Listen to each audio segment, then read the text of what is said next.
حاضرین و سامعین السلام علیکم۔ کہانی سنو چینل میں ہم آپ کو خوش آمدید کہتے ہیں۔ پیارے دوستو، ہمیں اپنی روزمرہ زندگی میں بہت سے مسائل اور مشکلات کا سامنا کرنا پڑتا ہے، اور ان مسائل کی بدولت ہماری معاشی، معاشرتی اور ازدواجی زندگی پر بے حد منفی اثرات مرتب ہوتے ہیں۔ لیکن اللہ کریم نے مشکل کے ساتھ ساتھ آسانی بھی رکھی ہے، اس لیے ان مشکلات کا حل ہمیں قرآنی آیات اور ذکر الہی کے مخصوص طریقے سے ادا کرنے پر مل جاتا ہے۔ آج ہم آپ کو ایسے وظائف کے بارے میں بتائیں گے جن کو ادا کرنے کے بعد آپ کی مشکل یقیناً حل ہو جائے گی انشاءاللہ۔ زندگی سے تمام پریشانیوں کو ختم کرنے، انتہائی برکتیں، رحمتیں اور ثواب سمیٹنے کا عمدہ ترین وظیفہ۔ بسم اللہ الرحمن الرحیم۔ السلام علیکم ناظرین، اپنے چینل میں آپ سب کو خوش آمدید کہتی ہوں۔ ناظرین، آج ہم آپ کے لیے ایک ایسا سادہ مگر عمدہ ترین وظیفہ لے کر آئے ہیں جو آپ کی زندگی سے تمام تر پریشانیوں اور رکاوٹوں کو دور کر کے آپ کی زندگی کو خوشیوں، رحمتوں اور برکتوں سے بھر دے گا۔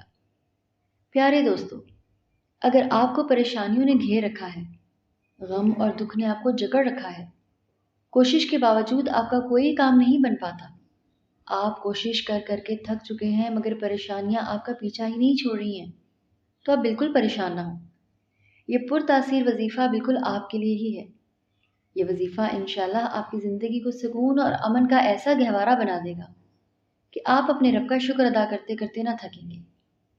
پیارے دوستو، جو وظیفہ ہم آپ کو بتانے جا رہے ہیں اس کی برکتوں کا اندازہ آپ اس بات سے لگا سکتے ہیں کہ اپنے وقت کے ایک انتہائی نیک اور متقی بزرگ کہتے ہیں جن کے ہاں بہت سے لوگ آتے جاتے تھے اور ان سے سوالات اور پریشانیوں کا حل پوچھتے۔ ایک مرتبہ ایک شخص ان کے پاس آیا اور پوچھا کہ حضرت میرے ہاں اولاد نہیں ہے، کوئی دعا کیجیے، کوئی وظیفہ بتائیے۔ ان نیک بزرگ نے انہیں یہی عمدہ وظیفہ پڑھنے کو کہا۔ اس کے بعد ایک اور شخص اس بزرگ کے پاس آیا اور کہا کہ حضرت رزق کی بڑی تنگی ہے، بے روزگاری ہے، کوئی وظیفہ بتائیں کہ ان مشکل حالات سے نکل جاؤ۔ اس بزرگ نے اس شخص کو بھی یہی وظیفہ پڑھنے کے لیے دیا۔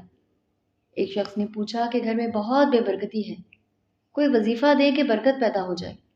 جبکہ ایک دوسرے شخص نے کہا کہ حضرت گھر والوں میں محبت ختم ہو گئی ہے اور ناچاکیاں حد سے بڑھ گئی ہیں، ان کے حل کے لیے کوئی وظیفہ بتائیں۔ اس نیک بزرگ نے انہیں بھی یہی وظیفہ پڑھنے کے لیے دیا۔ اب بہت سے لوگ آئے اور کئی طرح کے مسائل کے لیے اس نیک بزرگ سے وظیفے پوچھے، مگر اس بزرگ نے تمام لوگوں کو یہی ایک وظیفہ بتایا اور پورے اعتماد کے ساتھ بتایا کہ اللہ ضرور ان کے تمام مسائل حل فرمائے گا۔ قریب بیٹھا ایک شخص جو یہ سب کچھ دیکھ رہا تھا، اس نے پوچھا کہ حضرت کئی لوگ آئے، مختلف مسائل بتائے، مگر آپ نے سبھی مسائل کے حل کے لیے سبھی کو ایک ہی وظیفہ بتایا، ایسا کیوں؟ تو اس نیک بزرگ نے فرمایا کہ بے شک یہ ایک وظیفہ ہے، سادے سے الفاظ ہیں مگر یہ سارے مسائل کا حل ہے، کیونکہ میرا رب خود قرآن کریم فرقان حمید میں سورہ نوح میں فرماتا ہے، میں نے کہا اپنے رب کی بارگاہ میں معافی مانگو، بے شک وہ بڑا معاف کرنے والا ہے، تم پر موسلا دھار بارشیں برسائے گا، تمہارے مالوں میں اضافہ فرمائے گا، تمہاری اولاد میں اضافہ فرمائے گا، اور تمہارے باغات ہرے بھرے فرمائے گا، اور تمہارے لیے نہریں بنا دے گا۔ پیارے دوستو، اب ہم خود ہی اس بات کا اندازہ لگا سکتے ہیں کیا کچھ مل رہا ہے صرف اس وظیفے کے بدلے میں۔ گناہوں کی معافی بھی مل رہی ہے، اگر قحط سالی ہے تو بارشیں بھی مل رہی ہیں، مالی تنگی ہے اور مال میں کمی ہے تو اس میں بھی اضافہ ہو رہا ہے، اولاد نہیں ہے یا نافرمان ہے تو اس میں بھی اضافہ اور سدھار مل رہا ہے، اگر رزق کی کمی اور تنگی ہے تو باغات اور رزق کے ذرائع میں بھی اضافہ ہو رہا ہے۔ غرض ہر طرح سے اللہ رب العزت کی رحمتیں برکتیں ٹوٹ ٹوٹ کر برس رہی ہیں محض اس ایک وظیفے سے۔ پیارے دوستو، یہ وظیفہ، جی ہاں بالکل، اپنے غفور و رحیم رب کی بارگاہ میں استغفار کرنے کا ہے، یعنی اللہ رب العزت سے معافی مانگنا۔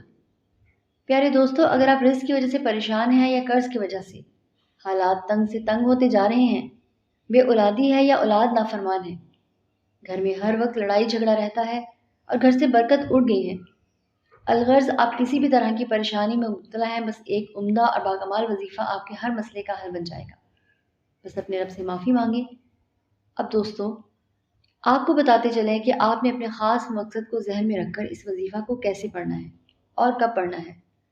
تو دوستو، اس وظیفے کے لیے وقت کی کوئی قید نہیں ہے، یعنی ایسا کوئی خاص وقت مقرر نہیں ہے کہ آپ نے صرف اسی وقت استغفار کرنا ہے، بلکہ ان الفاظ کا ورد کبھی بھی کہیں بھی اٹھتے بیٹھتے چلتے پھرتے کر سکتے ہیں۔ باوضو یا بے وضو دونوں صورتوں میں اس وظیفے کو کریں، اور جتنا زیادہ اپنے رب سے معافی طلب کریں گے اتنا ہی ہمارا رب ہم پر اپنی برکتوں اور رحمتوں کے دروازے کھولے گا۔ جتنا زیادہ اپنے رب سے بخشش طلب کریں گے اتنا ہی اس کی رحمتوں اور حفاظت کے حصار میں رہیں گے۔ لیکن وہی بات دوستو، جتنی زیادہ توجہ اور انکساری سے پڑھیں گے اتنا ہی زیادہ اور عمدہ اثر پائیں گے۔ جتنا زیادہ اپنے رب کی بارگاہ میں جھکیں گے اتنا ہی وہ آپ کے قریب ہوگا۔ جتنے توجہ سے اپنے مسائل اپنے رب کو بتائیں گے اتنی ہی توجہ سے وہ سنے گا، اور جتنے دل سے اس سے مسائل کا حل طلب کریں گے اتنی ہی توجہ سے وہ آپ کے مسائل کو حل کرے گا۔ دوستو، بہتر ہوگا کہ آپ باوضو رہیں اور پورے دن میں جتنا زیادہ ہو سکے ان پر تاثیر الفاظ سے اپنے زبان کو تر رکھیں۔ وہ عمدہ اور طاقتور الفاظ ہیں: استغفر اللہ ربی من کل ذنب اذنبتہ واتوب الیہ۔ دوستو، اللہ رب العزت سے دعا ہے کہ وہ آپ کی اور ہماری تمام تر پریشانیوں، تنگی، تکالیف اور دکھ تکلیفوں کو دور فرمائے، ہمارے تمام گناہوں کو معاف فرما کر اپنی رحمتوں اور بخششوں کے دروازے ہم پر کھول دے، اور ہماری دعاؤں اور التجاؤں کو اپنی بارگاہ رحمت میں قبول و منظور فرمائے۔ آمین۔ امید ہے کہ آپ کے لیے یہ ویڈیو بہت کارآمد ثابت ہوں گی۔ اگر آپ نے ہمارے چینل کو سبسکرائب نہیں کیا تو ابھی سبسکرائب کریں، ویڈیو کو لائک کریں تاکہ ایسے مزید مفید وظائف آپ تک آسانی تک پہنچتے رہیں۔ فی امان اللہ۔